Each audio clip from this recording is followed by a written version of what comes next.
Hello YouTube, welcome to Super Lorcana World, one-stop shop for everything Lorcana.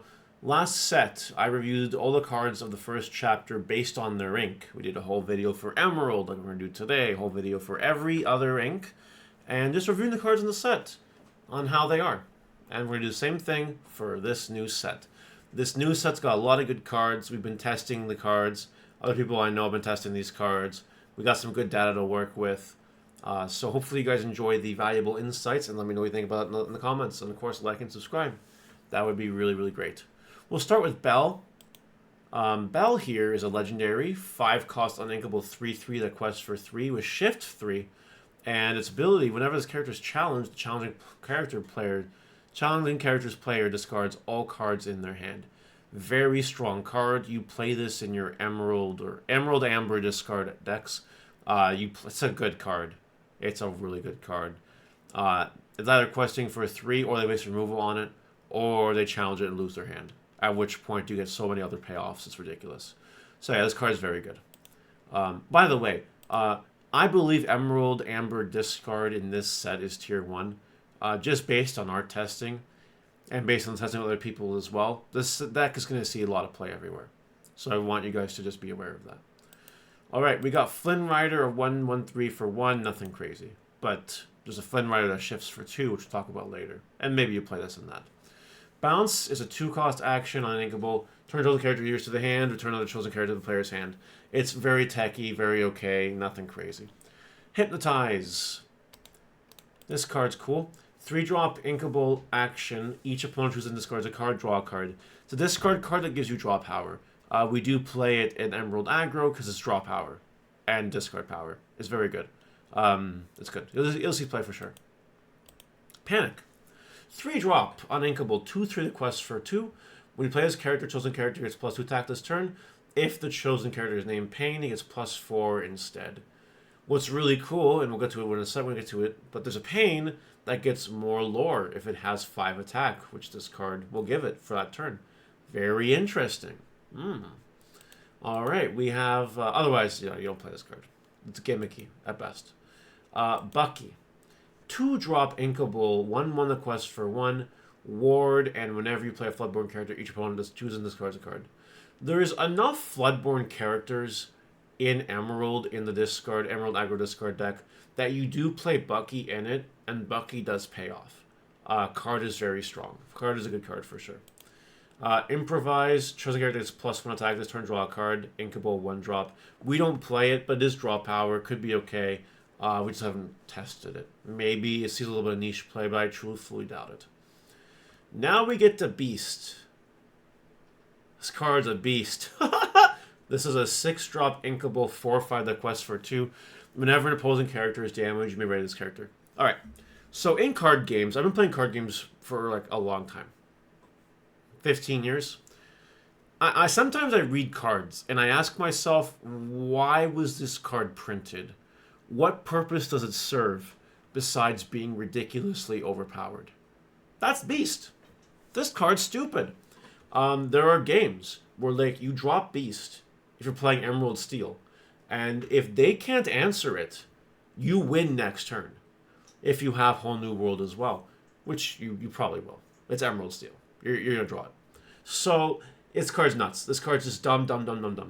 The only ways to play around this card are either to blow it up the turn it comes into play, or to have no characters on board so they can't be damaged, so Beast can't restand. Or have something with resist that just can't really be damaged. That's it. If you have none of those and you have a board with a few characters on it, Beast will win the game by itself. By itself. The card's nuts. It's stupid. Should not have been printed. We have Prince John. Speaking of cards that should not have been printed, this card is bananas. Bonkers. Insano Brano. This is a 3-drop uninkable 1/2 that quests for 2 with Ward, and whenever your opponent draws 1 or more cards, you may draw a card for each card discarded. It gives your Emerald discard decks a draw outlet. It literally rewards you for playing your deck strategy. And you see, I don't want to word this. In set 1, we had Emerald Aggro discard. It wasn't very good, and we didn't have a payoff for it.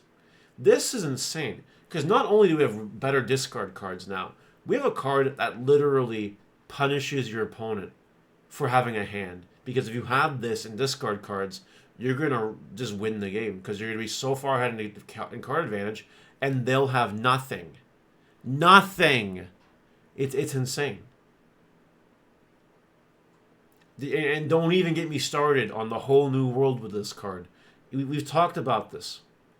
We've talked about this before. This card is another card that should not have been printed at all. It should not exist. This card is stupid OP. These two cards, these two Emerald cards, are insane for the game. I don't think they're healthy for the game, personally. At least this one you can kind of interact with. This one you can't. If you, like, play this, and then you held a couple of discard cards in your hand, and you can play them, and some are singable and whatever, like, there's no interaction in the game, man. You're going to win the game. Like, there are so... Like, Emerald Discard is probably a Tier 1 deck, might even be the best deck, because of what it does. Have you had a turn where you play Prince John, and then you also make them discard 3 cards? They discard their hand, and then you draw 3 cards? Then they lose, because they're top decking, and then you have so many more cards at that point. It's insane. And they always have to play the card in their hand, otherwise you're going to get benefits from it, and they're just always in a bad spot. This is going to be a menace. Just telling you guys right now. Bibbidi Bobbidi Boo. In action, a 3-drop uninkable song. Return character of yours to the hand to play another character with the same cost or less for free. Reasonable card, really combo specific. We'll see play probably a little bit. Nothing crazy though. Daisy Duck, 4-drop inkable, 2/3 quest for 2 in the character quest. Each one chooses and discards card. Card's good, you play it. It's fine. It's a fine card in the Emerald discard deck. Queen of Hearts. 2-drop, 1/2 quest for 2. When you play this character, deal damage to chosen opposing character. It's cool in Emerald aggro, and that's it. Besides that, you won't play this card. And you don't even have to play this card in Emerald aggro. But it does do a little bit of soft damage, which is really good early on. Can get rid of things like Lilo, Maleficent, and whatever else. Enchantress is another card gets rid of, by the way. 2-drop, inkable, 1/1 the quest for 2. Another good tool for the Emerald aggro deck. While being challenged, this character gets +2 attack. So if they get rid of it early on through attack, whatever they're attacking with is probably dying in the trade. And that's good value. It's a good Emerald aggro card. Alright, we skipped over Lucifer here. It's a 5-drop uninkable 2/2 the quest for 2. When you play it, each opponent discards 2 cards or 1 action card. This card is really bad. It's 5-drop for something with mid stats that is usually always just discarding an action card. It's like, there are better cards. So we don't play this card. Ring the Bell. Ring the Bell says, banish chosen damage character for 3-drop, and it's inkable. Fantastic Emerald removal card. It will see play. Absolutely. Bell. Bell is a 3-drop, uninkable, 2/4 that quests for 1. While an opponent has no cards in their hand, this character gets +2 lore. I can already tell you what card we play this deck in, and it's very good. Otherwise, no. You don't play this card. Next, though, Pack Tactics. 4-drop inkable action. Gain a lore for each damage of characters opponents have in play. This card, we don't play multiplayer. We don't test multiplayer. But this card multiplayer is an absolute menace if you're playing Emerald Steel specifically, with all the widespread damage like Tinkerbells and Grab the Swords. In single player, not so much. Not so valuable. That's my opinion. Donald Duck is a 4-drop, 2/5, shift for 3, quest for 2. Start your turn, each player may draw a card. I don't like it too much. That's all I'm going to say on that. Don't like it too much. Verana, 5/5, quest for 2, nothing here. Cheshire Cat, a 2/3/2 quest for 1, nothing there. Ray is a 5-drop evasive, 3/3 that quest for 3. You may play it in Emerald aggro, but Cusco's probably better. Cheshire Cat, an 8-drop, 5/6 that quest for 2, shifts for 5, has evasive, and you can exert to banish chosen damage character. It's a ring your bell on a body. The card's good. It's a good top ender for Emerald. It does get rid of things. It removes annoying cards. The card will see play. A little bit of nothing crazy. There's definitely better Emerald cards in the set, but the card's pretty good. The Queen. My opinion on this card hasn't changed. It's a 3-drop uninkable 2/3 that doesn't quest, but you exert it to choose and discard a card. Character card, you gain lore equal to discarded character's lore. We have not tested the Queen discard turbo deck where you play like Goofies and stuff like that. Big lore cards. We haven't tested it. We haven't really brewed it. If anyone has, let me know. I think this card is not good right now, but that could change in the future. It could. Next, we have Flynn Rider. We were talking about a Flynn Rider earlier, the 1-drop. This is a Flynn Rider that costs 4 but can shift for 2. It's uninkable. It's a 2/3, quest for 4, has evasive, and its ability says this character gets -1 lore for each card in your opponent's hand. You play this in Emerald aggro, you discard their hand, then you play this card, and then you just run away with the game. That's how this card works. It's pretty good. Donald Duck, 3/05 for 1. When you play an action, it gets +2 attack this turn. Nothing crazy here. We got Radigan's Marvelous Trap, a 3-drop item. Banishes item, each one loses 2 lore. It's a minus card, advantage card. Maybe multiplayer makes use of it, but otherwise, no, I don't think so. Arthur's a 4-drop inkable, 4/3, the quest for 2. Nothing crazy there. Dr. Facilier, a super rare. It's a 7-drop 4/4 that quests for 3 with evasive, and whenever this character quests, chosen opponent character can't quest during the next turn. It's another cool top end for Emerald. Is it better than other things we have? I don't think the answer is yes. I think it's better than other things we have. Maybe you play it, but I don't see a super huge use for this card. We have other cards that kind of do that, and the Emerald cards right now we have are so thematic anyway that this card doesn't really fit in. Like, you're either playing Emerald Discard or you're playing Emerald Beast. This card doesn't really fit that theme. It's its own kind of thing, and it doesn't really do it well, or as well as the other 2 decks. So, there you go. We got Gaston here. 2-drop 1/3, quest for 1. Gets +3 attack if an opponent has no cards in hand. It's meant for the discard Emerald deck. We don't play it, though. You don't need this. It's not a good payoff. Little John, a 6 for a 6/6 that quests for 2. Nothing good here. Pain. 2-drop inkable 1/4 that quests for 1. While this character has 5 or more attack, gets +2 lore. That's your combo with the Panic.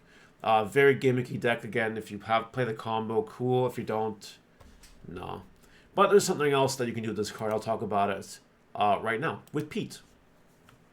Pete is a 5-drop inkable, 3/4 quest for 2 with Ward. An ability that says when you play an action, it gets +2 attack. And a Who's Next ability, while this character has 7 attack or more, +2 lore.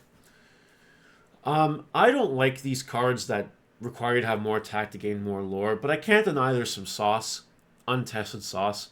Alice exists. Alice, with giving everything support, might make this card and even Pain a lot better. The problem is it forces you to play a going wide deck, and going wide decks lose to a whole suite of different things sometimes. So, very, very, very, very techy. You'd always see play in either a dedicated Alice deck with it, or a dedicated deck built around bumping up your guys. Is it good enough? I don't think so. Then 2 more cards to go. Ratigan, 4/4/1, that quests for 2. Nothing with evasive, it's fine. Nothing crazy though. And then a Tiana, 5/5/3, quests for 3. Nothing really good there.